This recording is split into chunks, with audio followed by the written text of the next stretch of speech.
Hello and welcome to Learning Music with Pat. Today I'm going to be focusing on music that I've written, basically marches, but I also write waltzes and other kinds of music. And the purpose of that is to teach you how to play it. So what I do is I don't try to be Chopin or any other great composer. I just want to compose simple music, music that's nice, music that's easy to listen to, and teach you how to play the rhythm patterns in it. So I have another march today, as I did last week, and if we can focus on this march, there we go. I'm going to play basically triplets and dotted eighths and sixteenths. This whole march is based upon triplets and dotted eighths and sixteenths. Now the triplets are all going to be marked. You have three notes. They're connected together with one flag. They're written like eighth notes, but they have the number 3 on top of them. Some of them, like I've done it here, have a curve on it with the number 3, or the number 3 could even be written above the curve. It doesn't matter. As long as it has that number 3 on those eighth notes, and there are 3 of them, and they're written like eighth notes, then you have triplets. And triplets means that you're going to have 3 notes to that one beat. And it's not hard to play. You just have to remember that's what it is. Now, I've written this in 4/4 time and in the key of G. Why do I choose the key of G so often? Most of the things I write are in the key of G, and the key of G has 1 sharp, and I have a purpose in that. Because the notes are basically, it's not a hard thing to play. The notes are not hard to play. You have that 1 sharp right here. This is the F sharp, and everything else is in the natural notes as they are. The other thing is, it doesn't force you to go down to the lowest note, which is the C. And if I did it in any other key, or except for the key of D, you'd have to stretch your finger down to the lowest note. Now, that's not important. It's not hard to do.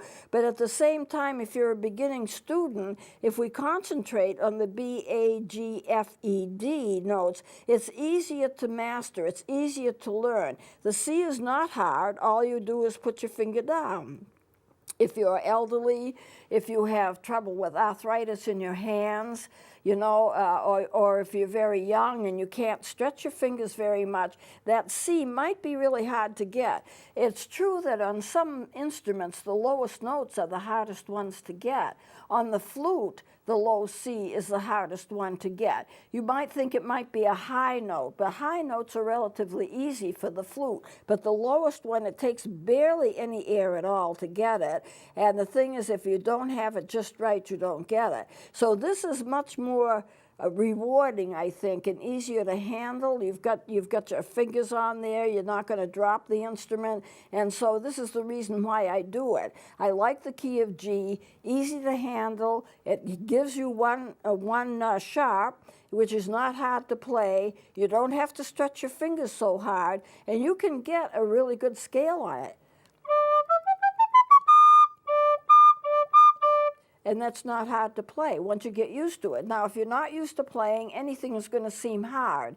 But when you get used to it, you'd be surprised what you can do with these simple little 6 notes. You know, it is a full-scale instrument. And to get the C, the low C is right here, and to get the higher C, you just do this. This finger is on, and the thumb hole is on. So therefore, it's not so hard to balance. Balancing instruments is an issue, especially for beginning students, because you have to balance it.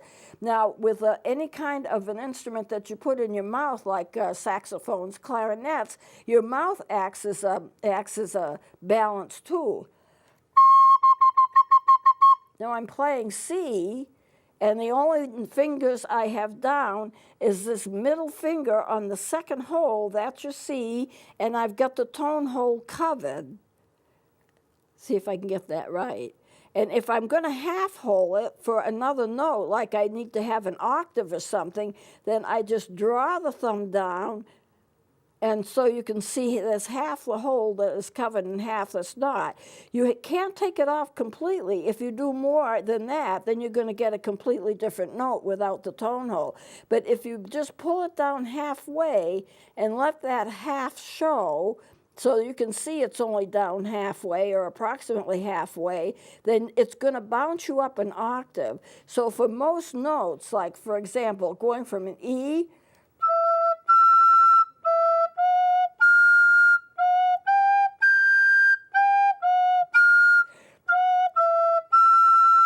and for that, for the low E, the high E, and that's my thumb down half away. Whoops. I got to get it so you can see it.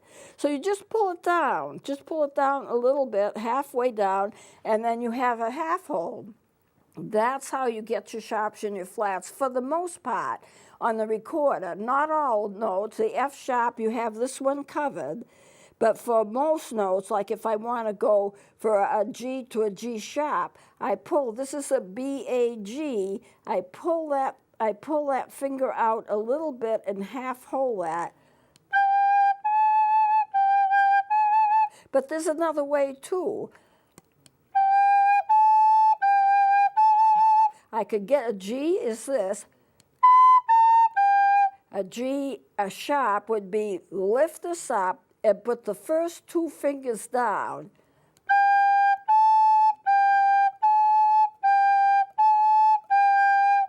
And this probably is the most legitimate way. So how do I do it and when do I do it? It depends upon, one, how fast the music is going, two, what are the notes that come before that G sharp, and what are the notes that come after that G sharp. That'll make the determination on which it's easier for me to either play it this way or to play it this way.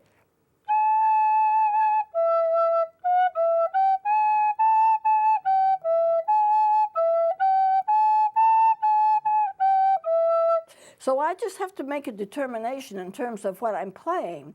Now, a lot of people might not show you the alternate fingerings. I've even made some up, my own. But the thing is, the recorder's capable of playing a lot of music and a lot of even difficult music. I even play parts of Handel's Messiah on recorder, and it sounds fine. But I have to know how to finger it, and sometimes I kind of tweak a little fingering that isn't there, but it works. And as long as it works, why not use it? So I just want to show you that before we begin. This march is based upon triplets and dotted eighths and sixteenths. Triplets are 3 notes to a beat. A dotted eighth and 16th is 1 beat. So this is 1 beat. This is a second beat. This is a quarter note, so this is a third beat, and these are the triplets, and that's 1 beat. So you get 4 beats to that measure. And so I'm not doing anything that's not appropriate for the timing signature. But this is the way the whole thing runs. And what I'm going to do is I'm going to play it for you kind of slowly so you can kind of follow along and see if you can catch the fact between the triplets, the dotted eighths and sixteenths. It'll run all the way through except when you get to the last note, that's going to be a dotted half. A dotted half is 3 beats, and then that quarter note rest is the 4th beat. Remember, you count your rest exactly the same as you count the music. So here's 1, 2 beats rest. The third is 1 beat rest, and then the 4th is these triplets. So that's a whole beat there. So I even start off with 4 beats to the measure, which is what the key signature says. And I do add an accidental here where I've got a D, and I sharp it. You know, so that's an accidental because it's not in the key signature. And I put in the G sharps so that I could possibly have changed the key of the whole piece and put in sharps, but then some of the notes would have to be natural. So that would also be accidental. So it's easier for me to do it with the F sharp and the key of G, and every so often change something to make it sound a little different.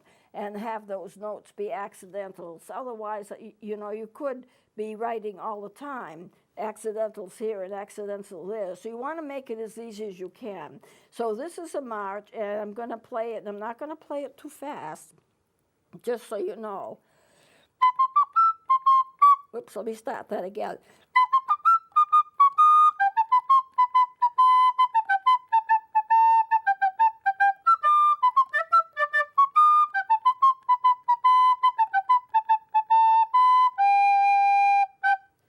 I probably should play that slow. Let me try that again.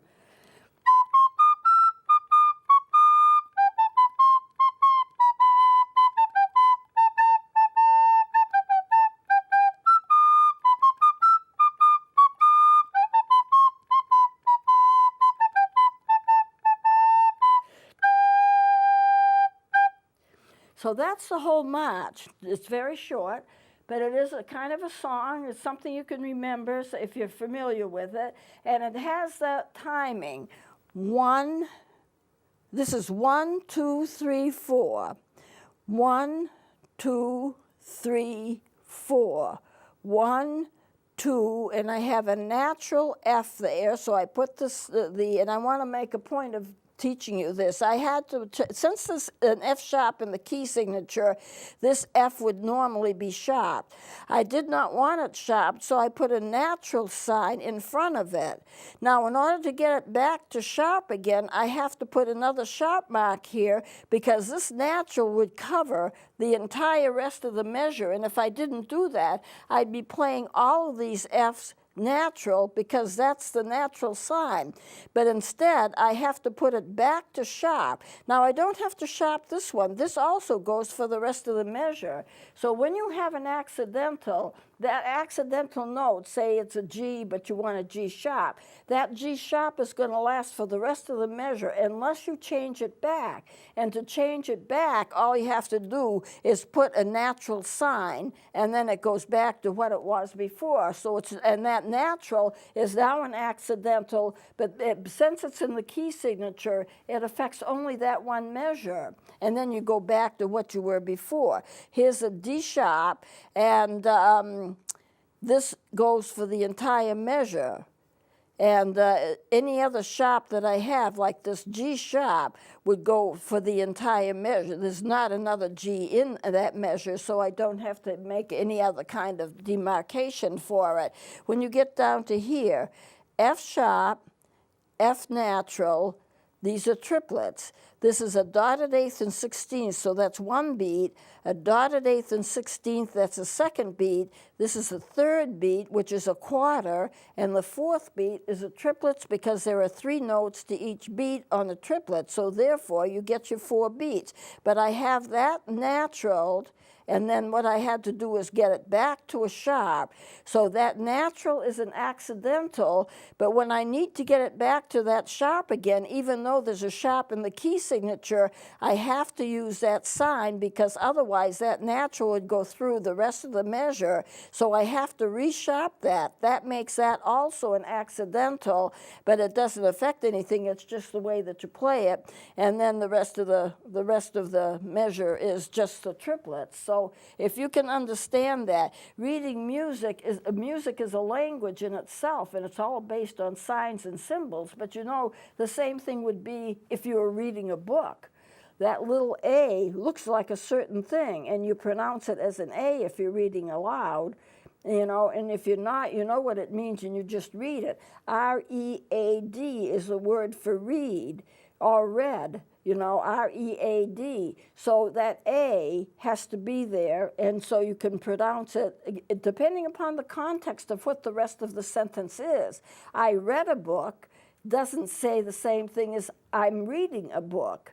But it does in a way, but you have the same letters. You have to understand what all those letters mean. All the letters in the alphabet are basically symbols to reading.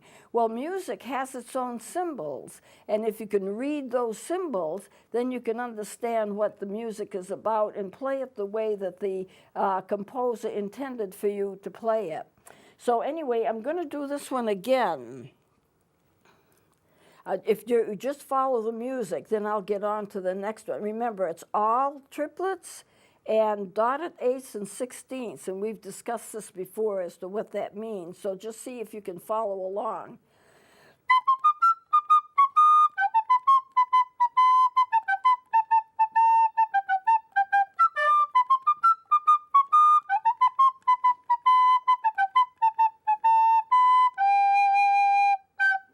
So that's the whole thing, and that's what you need to remember is the triplets and your dotted eighths and your sixteenths. And you can write all kinds of music just using those different types of rhythm patterns, and that will help you a whole lot.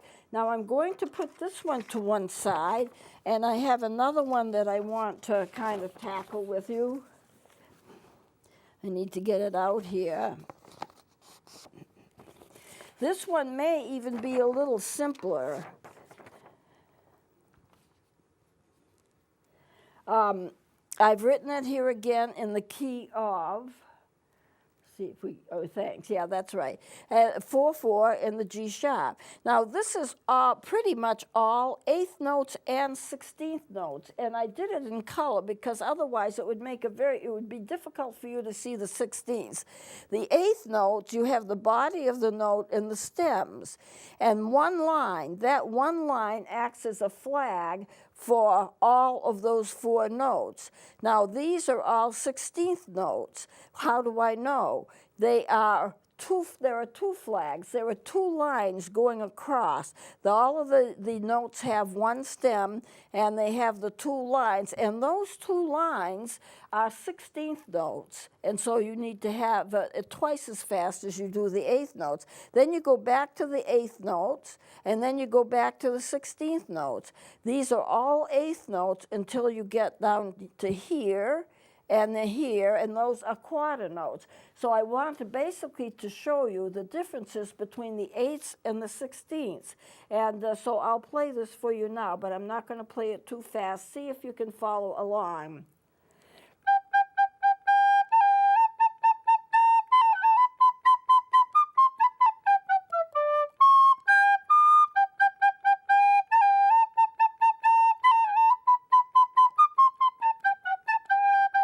That's it. Let me play it again.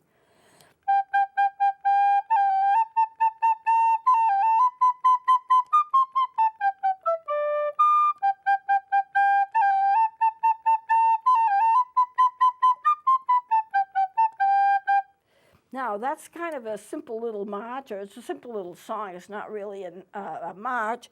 And I did write it in a second key, but I'm not going to tackle that for right now. We don't have that much time. So 1 and 2 and 3, 4. 1 and 2 and 3, 4. And it goes like that. 1 and 2 and 3, 4. 1 and 2 and 3, 4. 1 and 2 and 3, 4. And I just did it. I didn't put the measure lines in here like I should have. I missed one. But most of them do have the measure lines. 1 and 2 and 3, 4. 1 and 2 and 3, 4. That's where I missed the measure line in the first line. 1 and 2 and 3, 4. 1 and 2 and 3 and 4 and 1 and 2 and 3, 4. And it's not that hard to do. It's not that hard. But before you get music in, before you play it, take a look at the key signature. Take a look at the way it's written. See if you can figure out what it might sound like. You may or may not be able to do that. That's okay. But you need to have some kind of a sense of what it is. So your eighth notes, 1 and 2 N. Your quarter note, 1 beat.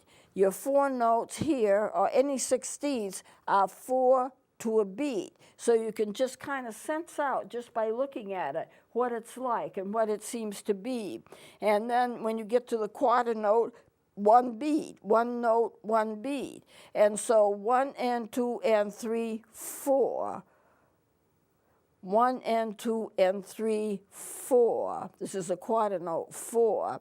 And that's the way the whole thing has been written. So I'll play it once again so you can follow along. I don't want to start any other music because I don't think we've got the time for it.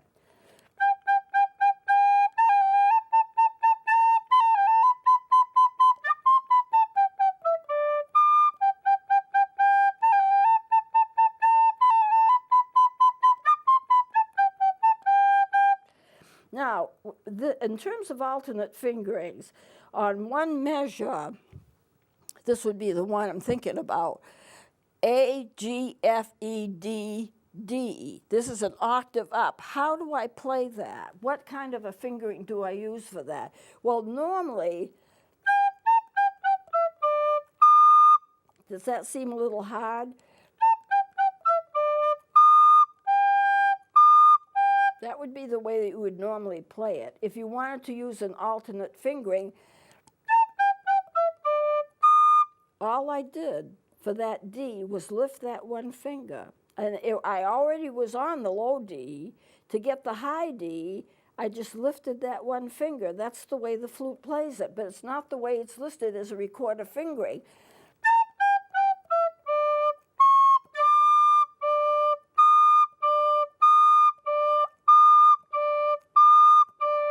If I use the regular recorder fingering,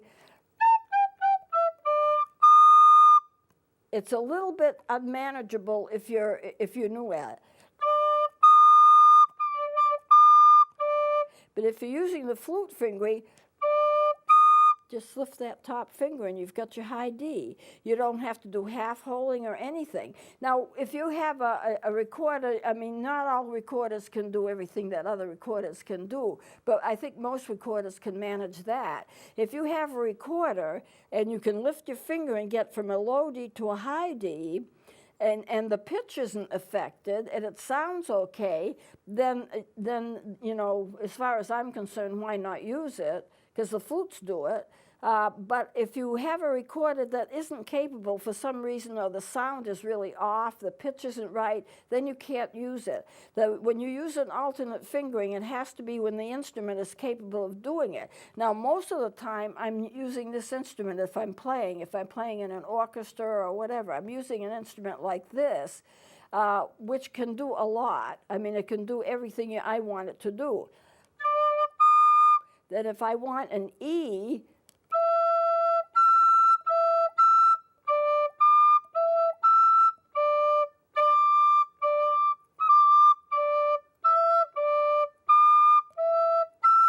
sometimes I'm going to play my E, depending upon what kind of music I'm playing, by lifting this finger. I can do it with the E too, as well as the D. This would give me my D, this would give me my E.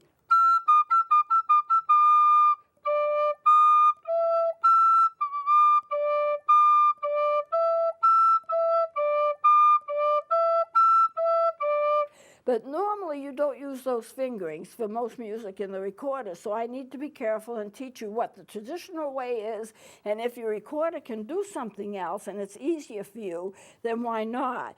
So there are some notes and some things I'll be playing in an orchestra, like for the high F,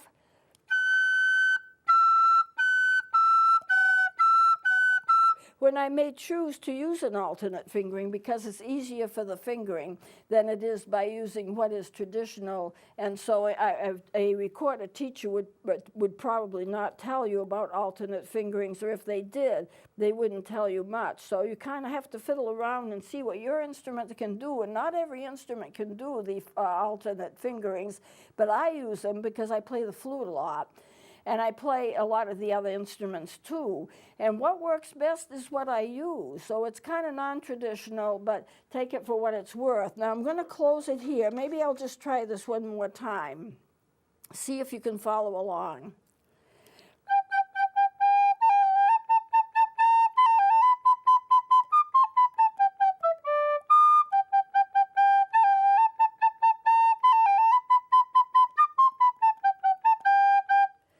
And that's all there is to it. But isn't it easier to learn the differences between eighths and sixteenths by playing a song about it than just practicing it rote all day? So I'll close it here. Please join me next time. We'll be doing some more music then.